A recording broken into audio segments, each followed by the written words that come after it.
So welcome to another Inside Design. I am Orwell McGubbins here for Right Aligned, and today I am in conversation with Matthias de Jong. Hi, Matthias. Hi, Orwell. How are you? Very, very well. How are you? I'm also pretty good. Yeah, things are great. Like, weather is getting better and better in Germany, so that's a reason to be happy. Definitely a reason to be happy. We're past second winter, full spring, third winter, and getting into 30-degree summers. Can't wait. So just to get us started, would you like to give us a short introduction to yourself and your work? Yes, I'll try. So I'm Matthias or Matthias in German, de Jong. I'm 32. I'm a motion designer and I'm also an entrepreneur, starting a co-working space project or like creative quarters project, you could call it, in the city of Paderborn, Germany. Um, yeah, so let's stick with that first, maybe. Nice. So as anyone who's watched a few of these, I've said a few times, for me, this year is all about creating more creative connections. As a freelancer, you can be quite isolated. So hearing about this project was something that was super interesting to me. So can you tell us a bit about it? Tell us where the idea came from, how things are going, and what your plans are. Okay, so I guess I'll start with what our vision is and then like how we got there because that's actually very very formal and boring, but that's also part of the truth, I guess. So the idea is to get a place going. It's like an old British barracks, which is pretty huge, and yeah, and we want to create a place there where creative people of all different areas can meet up, like can rent an office, but also meet up to get a coffee or to eat something, to visit like some type of event, network events, informational events. Yeah, to just like, I don't know, propel business, I guess, to get like new creative ideas, new networks, and stuff like that. Um, so more business, more creativity. That's like one of the goals. Another part is now also to like get like more competencies in terms of AI because like we've been talking to a lot of creative professionals there. Like we have like 10,000 square meters to fill with creatives there, so that's quite a bit to do. And like we've talked with a lot of them, like what's your biggest fear? And for most of them, obviously it's AI, right? So we figured it would be a good idea to because we have also got good contacts into politics, into other areas of the economy, um, to focus all the competencies in terms of AI in our region at this place, to be able to, I don't know, give some guidance to the creatives and also maybe some more encouragement, because I think a lot of people are like very, I don't know, I mean, I think all of us feel like this. We all know it's very disruptive, but right now, like it's mostly like kind of like a stock database. But at some point, it's going to be a lot more. And we don't want to get lost, but we also don't want to get like spend too much time on it. So yeah, the idea behind the place is to like say, you know what, we're going to do that part for you. Like we're going to deal with AI. Like we will stay informed. We'll give you like interesting nuggets where things are going, and you can still focus on like networking, doing creative work and stuff like that. And sure, at some point you'll have to adapt and at some points, but keep you informed. So that's like the whole idea behind the place. And how we got there was yeah, those barracks like got free because the British Army left Paderborn and left Germany. And suddenly there was this huge opportunity, but also risk for the city to some extent. So what are we going to do with that, right? Because like too many empty buildings, not very good for the city. Um, and also like the British people also got like a lot of culture into the city. Like we've got a whole load of pubs, which is awesome. um, and yeah, like what's going to happen after that, right? So yeah, in our city, like we've got a lot of like we've got a big university who educates a lot of students in different parts of the creative industries. Hmm. But like a lot of people leave the city to go to Hamburg, Berlin, Munich, Cologne, for example, because these are like just a lot more attractive.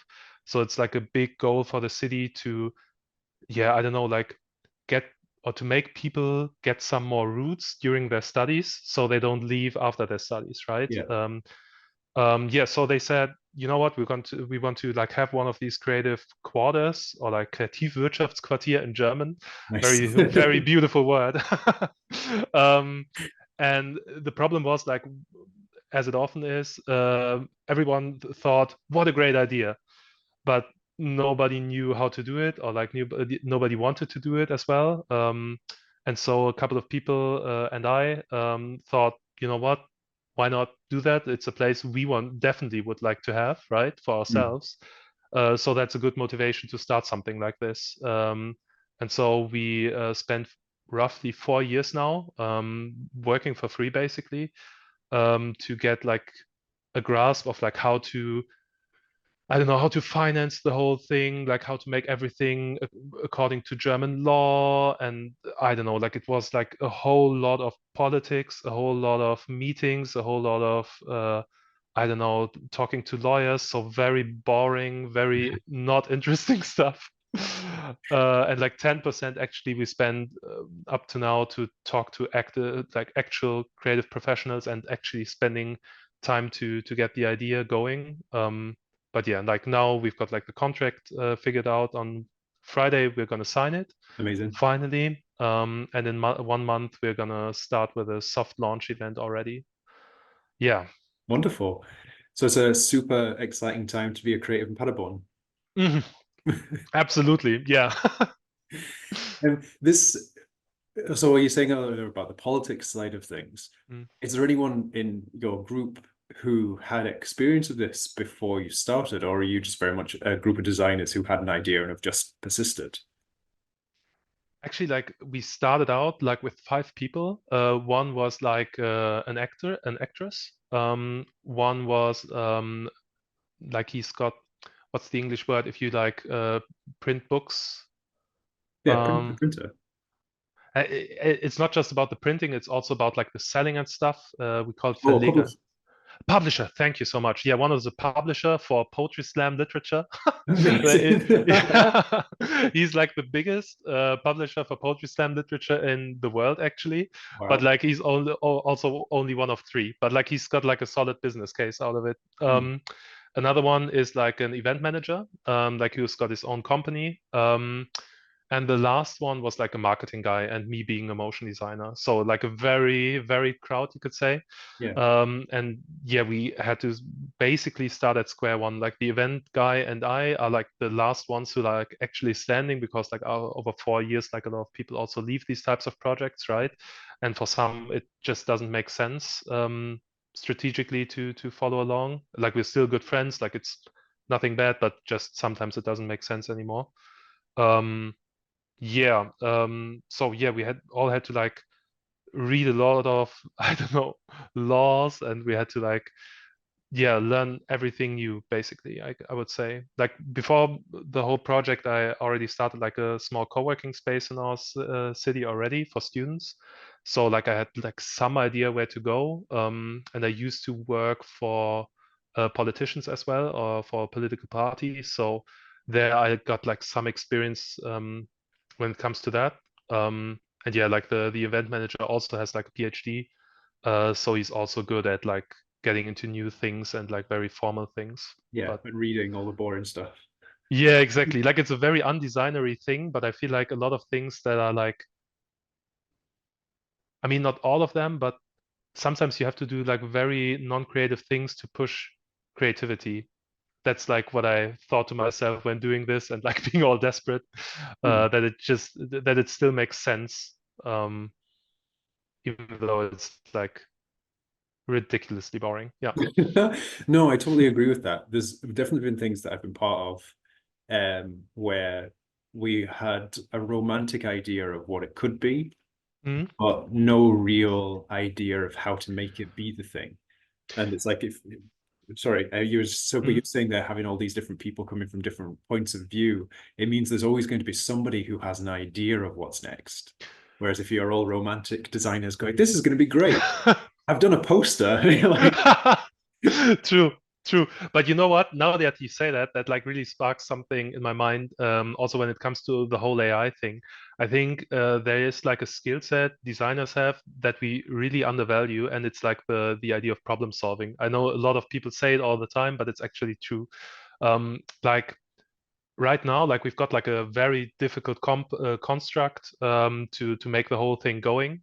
Basically, we've got like subsidies to buy one building and to renovate it and to make like a space for young entrepreneurs there. So we've got like 7 buildings, and one of those is going to be devoted to that, and that's like the foundation kind of to do all the rest. Like we needed some initial money to get like all the rest going, basically.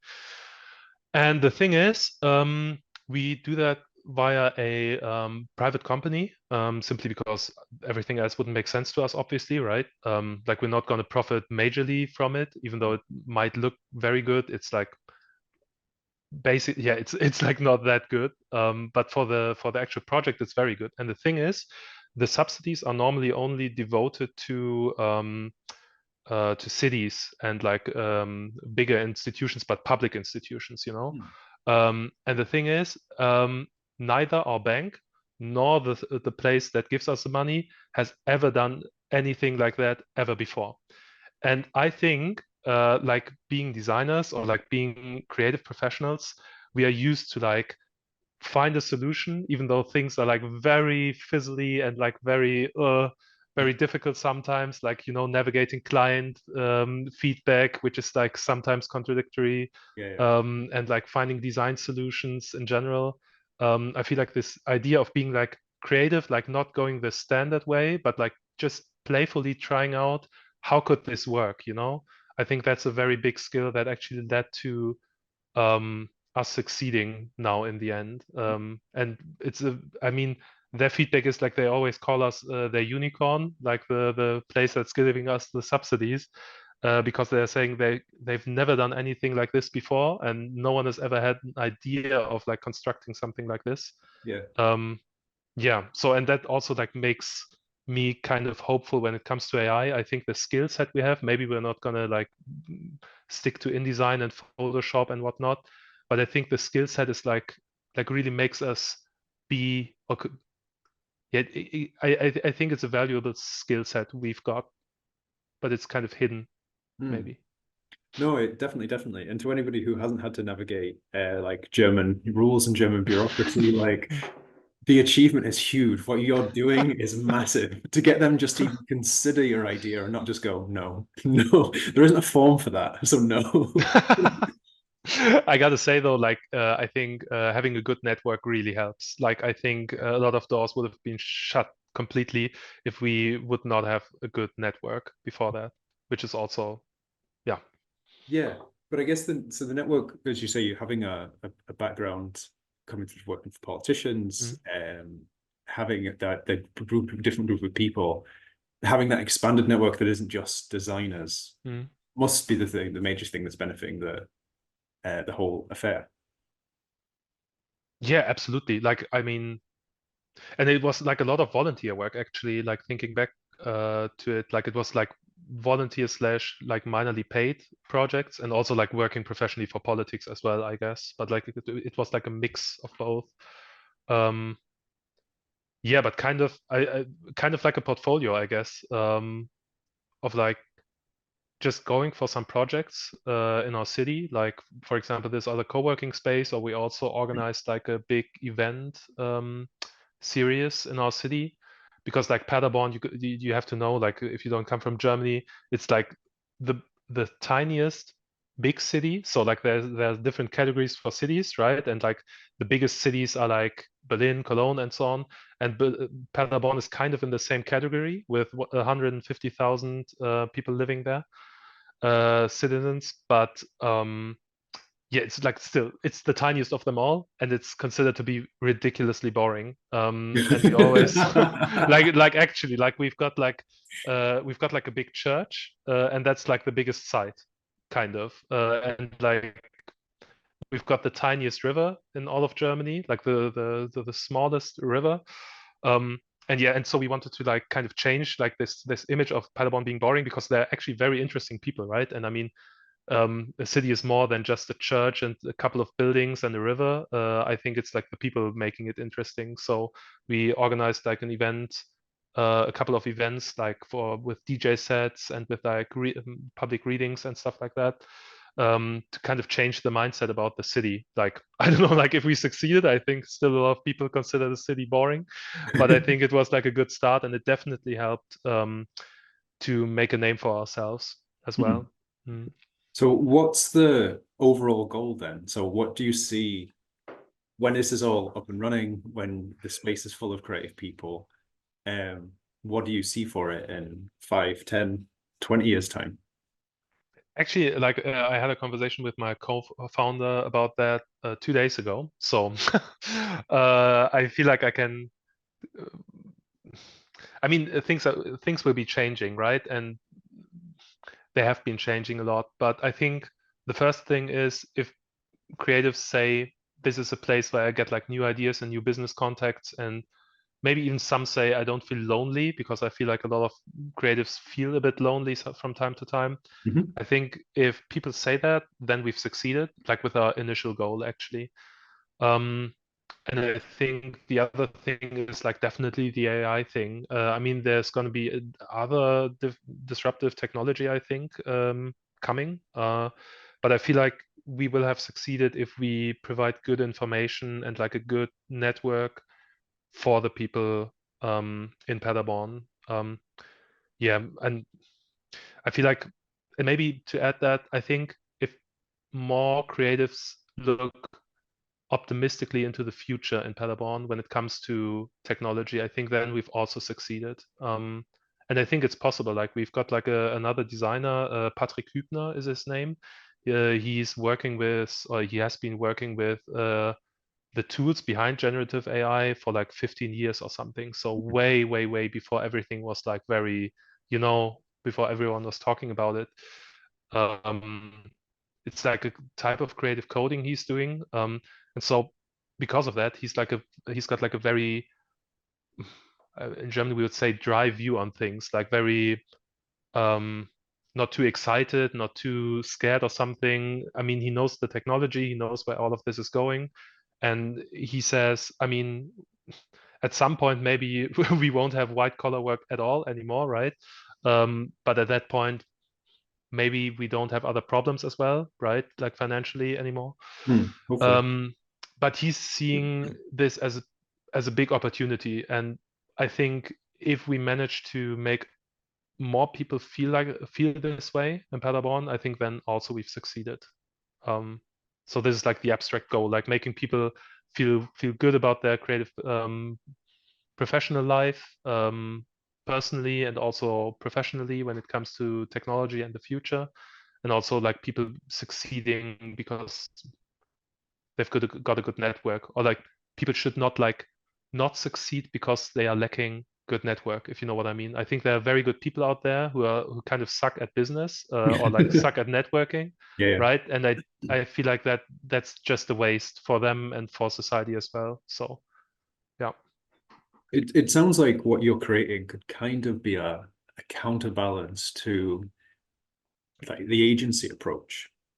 So having a collective, having Mm, lots of small groups of people who are working on things and creating this network. Because I always think of sort of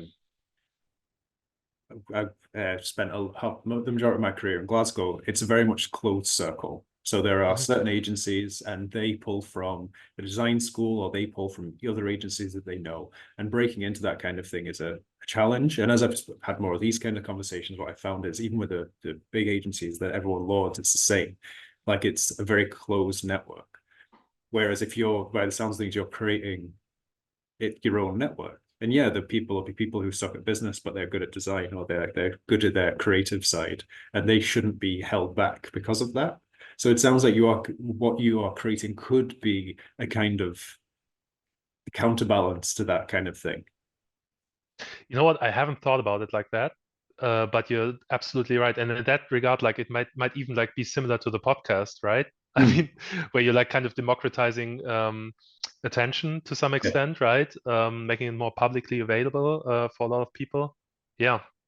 I hope so, actually. Like I hope that people like that more business is gonna arise just from people working with other people and like not having too many bottlenecks where like people profit just for I mean, I don't have a problem with agencies, like not at all, right? No. But I feel like sometimes it would be better for the industry if like some people would like find more direct B2B business or B2C even. I don't know. Mhm.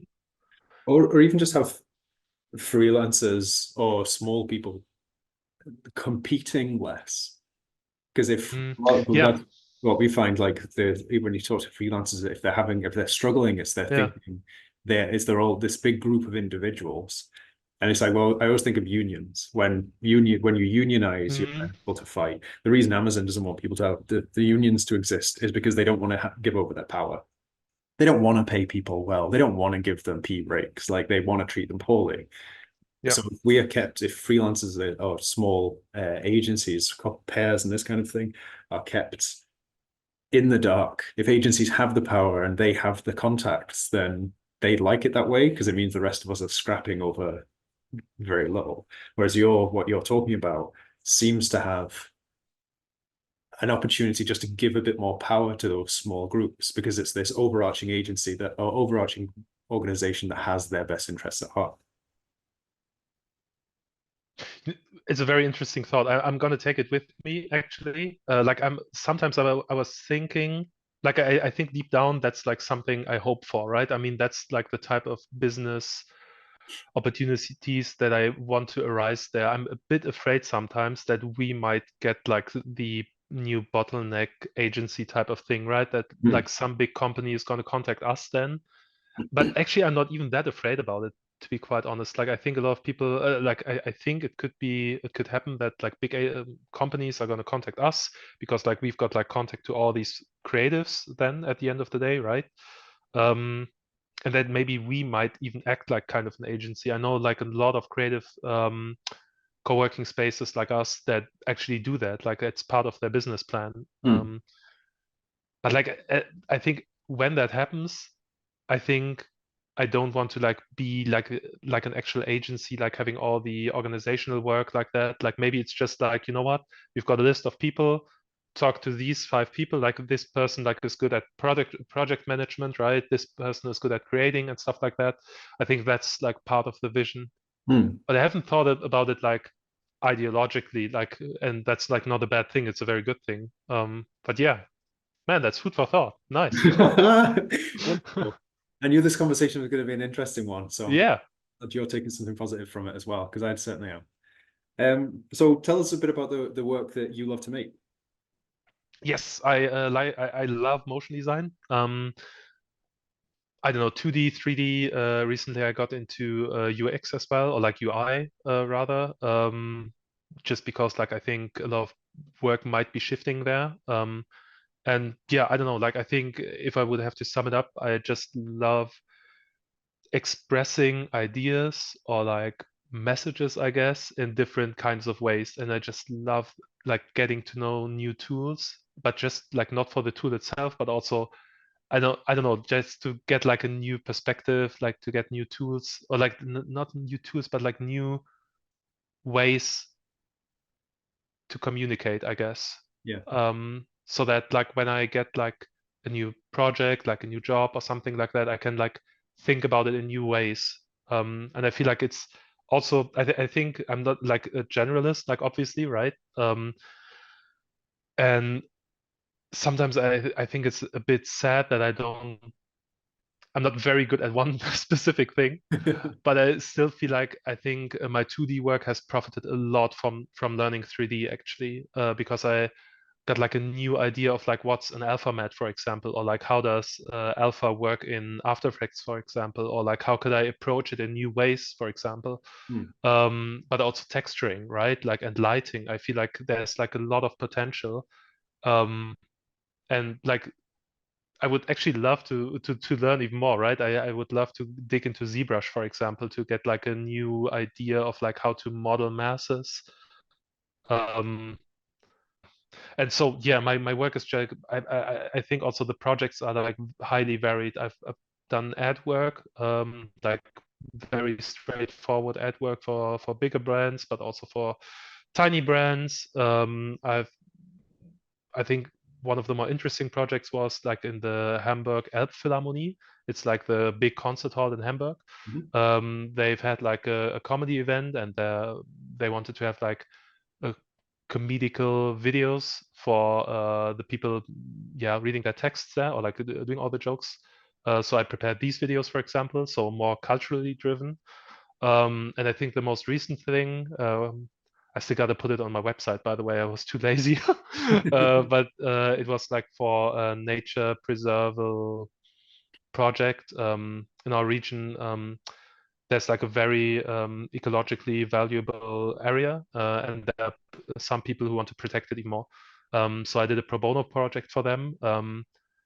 And actually, that's something I was like I'm very proud of the outcome, because I feel like I was able to combine all the 3D stuff, the 2D stuff, like the illustration part, all of that into one video. Yeah, man, that's quite a stream of consciousness I'm putting out there. I'm so sorry. I liked it. No, I liked it. You're totally right. Like I've dabbled my hand in lots of these programs. Like I've tried to do After Effects. I've tried to work with Premiere Pro. Like obviously anything that comes with the Creative Suite. I've not joined in with these new. I like trying things like Blender. I very much stick with my subscription. But I find the same with what you said there about your 3D work has benefited from. Sorry, your 2D work has benefited from trying 3D. Because it's like when you're learning a new program or learning how it works, you make these weird mistakes, or you're trying Yeah, to find how to do a specific thing that then just like opens up.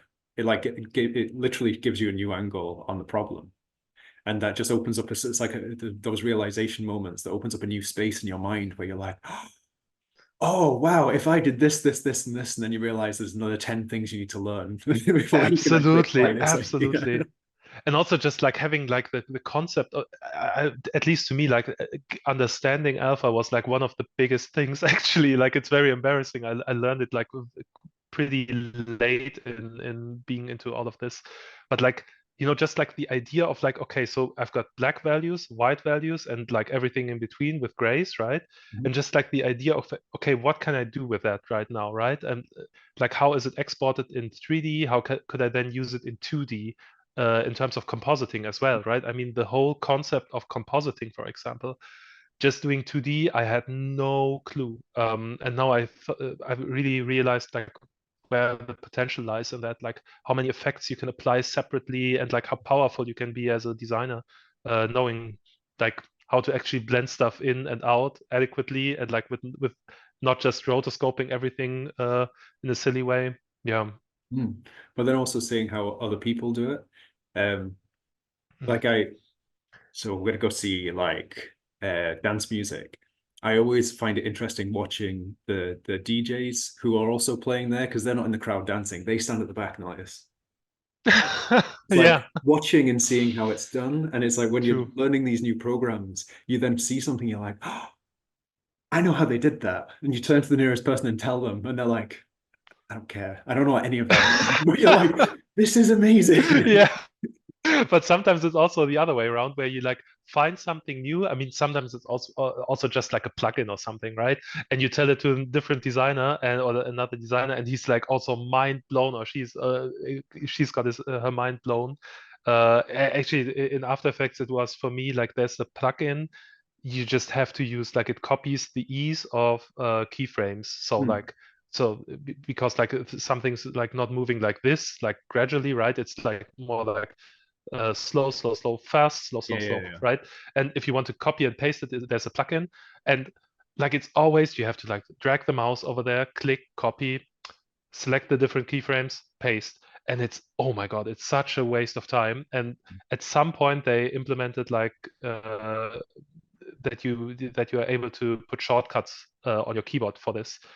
And man, like it was a whole nother world, and it was just like this stupid thing of I don't have to click on this silly button anymore. Yeah, yeah, yeah. Yeah. Totally. Oh, yeah, keyboard shortcuts. When I first learned to design, I was using InDesign and followed Mm. Oh, it was lynda.com before it was bought by LinkedIn. And I can't remember the Okay. guy's name, but he's got this really high-pitched nasally voice. And when I first started, like the man's a genius when it comes to InDesign, but it's like I used to do 20 minutes every day. I'd be learning from this. And the keyboard shortcuts that he taught me, this man has saved like days worth of time Yeah, in my life. true. And he's so wonderful. So, Like, yeah, just learning them and doing this. And it's like I sit with my wife sometimes and she's like, what are you even doing? Your fingers are just doing stuff. And I couldn't tell you the shortcuts I use yeah. anymore. I just know what they are. My fingers just know where to go to do the thing that my brain wants to do. Have you like had experience using shortcuts or like keyboards in a way like that before that? No. I mean, Okay. I played so when I was younger, I played Civilization. So I played Civ Yeah. and I'd use the shortcuts there. But no, if I was a gamer, I'd be a console gamer rather than a PC gamer. Okay. No, it was InDesign that really got me into it. I was really curious. I've never talked to anyone about that, but like before, like getting into professional work and stuff like that, I was like really addicted to World of Warcraft. Yeah. And like I had like my whole keyboard like keyframe basically twice. Like I had like every combination with Shift and Alt and Shift and Alt and stuff like that. And I really felt like that like really helped me get into design or like faster in design because I was used to like I don't know doing weird stuff with my hand. Yeah, making a little claw Yeah, buttons. exactly. Oh man. The one thing I wish InDesign, sorry, that Adobe would do would be line up their export. So Mm, InDesign's export is different from Photoshop's, which is different from Illustrator, which is different from After Effects. It's like, guys, just talk to each other. Please, just talk true. to each other. True. I don't want to be Shift Alt Control W. I don't need that. Control E. That's it. Export. Wonderful. True. Like same with like paste and place, right? I Yeah, feel yeah. like there Oh, are damn. Yeah, yeah. different shortcuts all the time, and I'm always like so desperate. Like especially as a generalist, right? When you're switching programs a lot, you always have to Google again or like think about it. It's like really annoying. But Yeah. yeah. Although when I learned it for Illustrator, Command F, because it's like the one that you'd use for InDesign, post Mm, paste every page, which I don't know why anyone would want this in Illustrator. I have no idea why. I've never come across something where this has been useful to me. okay. Whereas Control Command F, as soon as I found it, I was like, oh, this is actually it makes my life simple. I'm okay with this. But yeah, it is a pain in the ass. Man, look at us nerding around about shortcuts and stuff. Awesome. I I love love it. it. I've had this chat at parties at like 4 a.m. I found a designer and had this kind of conversation. And everyone's just like, you two are weird. And we're like, yeah, Yeah. you know. Oh boy. So this has been absolutely fantastic. Very, very enjoyable conversation. So just before we finish up, tell us, how do you stay happy in your work? Oh man. Like actually that's I don't know yet. I don't know yet. That's something I'm currently trying to figure out. Like especially for me, it's like being like on this like creative quarter or like this creative co-working space project on the one side, and then also being like on the creative part on the other side, on the other hand. Um, like it's like very difficult for me to find the balance and to know how I proceed being happy about things, especially when things are getting difficult in one of them. Um, like specifically, like I've worked 4 years on on the co-working project now, not getting any money, so I had to do like a lot more professionals or like actual boring work to some kind of to some extent on the other like on the freelance side. Hmm. So being happy with like where I am as a creative or like doing stuff I really like or love, like really kind of fell over, I guess. Hmm. So I think now that the co-working space is also like giving some money, I hope at least next month. Um, I think that's something I'll have to figure out.